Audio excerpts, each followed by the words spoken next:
What is going on, guys? It's Cbrev bringing you my 87 overall no money spent squad.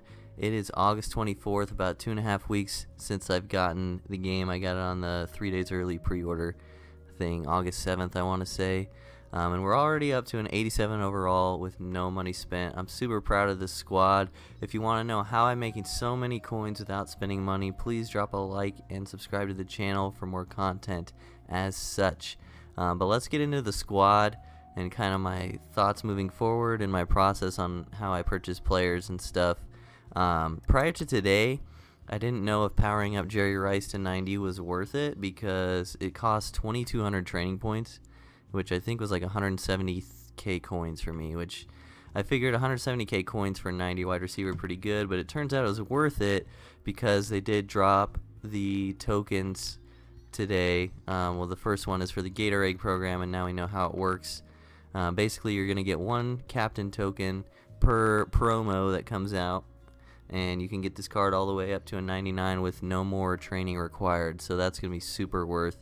Powered up Larry Fitzgerald in the slot. I know this card gets a lot of flack for its Madden because it's so slow all the time, but I really just like Larry Fitzgerald, and I like using players that I like in real life, and I plan on using him all year, so that's why I powered him up. And that's kind of a recurring theme throughout my team, is that if you see a player that's powered up, aside from this Jimmy Graham, as I say that, aside from Jimmy Graham, I don't know about him, but if a player's powered up on my squad, it's because I plan on using him for the entire year. As far as the offensive line goes, I wanted all core elites because I want to have the same players the entire year for offensive line, because I just don't want to worry about it. So these are all going to be powered up as well. That's why they're core elites. I just haven't spent the training yet. Quarterback and halfback are going to change, obviously. Tight end, I'm looking at Gronk or Travis Kelce, which is going to be my next upgrade. And then I'm pretty much done except for middle linebacker 2. And then basically moving forward, I'm just going to try to power up people that I want to use for the whole year. But the pride and joy of this team is on defense.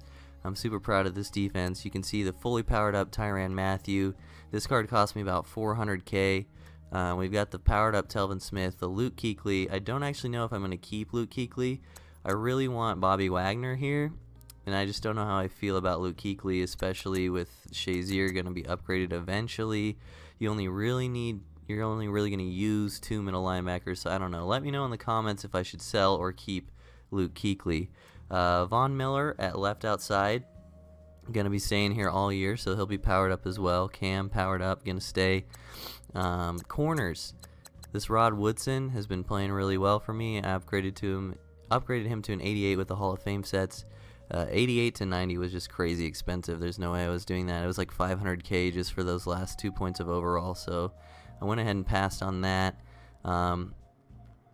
But Aaron Donald powered up. He's going to be my right end all year. He's a guy that even if he doesn't get a card until like November, December, this 90 overall is going to beast for me that entire time. So it's just nice to have Aaron Donald there at right end, getting the job done for me. Cameron Jordan at left end also plays like a beast. I really want Khalil Mack here, but I just don't know how long his holdout's going to take, and if his holdout lasts until December, he might not get a new card until December. And I just don't want to sit on a core elite that's selling for 225,000 coins right now for that long with no upgrades. D-tackle, Geno Atkins, Gerald McCoy. These are the guys I usually like to run with every year. I just like the compliment. Atkins more of a run stuffer, McCoy more of a pass rusher. Neither of them terribly expensive, so I liked that. Xavier Rhodes, going to stay all year. Going to work on getting him upgraded to 89, and then the Team Diamonds. You'll notice a lot of the people in my squad have Team Diamonds cards, but those are going to have to take a while. They just cost so much, especially for no money spent. But I wanted to point out my backup corners, Boye and Lattimore. I'm glad I have those core elites already because I'm going to be keeping them all year. And I'm really excited about my corners. My corners are pretty much set for the entire year. So I'm going to have Woodson, Rhodes, Lattimore, Boye, and then I also have Richard Sherman powered up to 85. I just need his core elite, and then he'll be an 88. And those are the 5 I'm going to run with all year. I really like the idea of having the same cards powered up, and using them all year, and then when a new card comes out, just throwing that one on top with a little training. And yeah, it really lets me use players that I enjoy.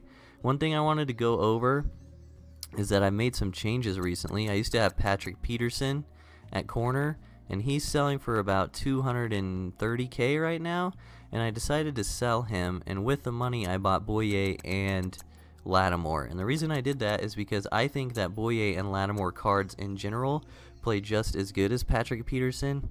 Patrick Peterson is just rated higher right now, so let's say Boye gets a new card, like a 91 card. I'm going to get more value out of that core elite than I would have with Pat Pete, and I get to buy 2 core elites of cards that I want to use all year with the money from Pat Pete than just the one in him. So I sold him, and I did the same exact thing with Ndamukong Suh. I sold him for about 190, which was a bit of an overprice. I was happy about that.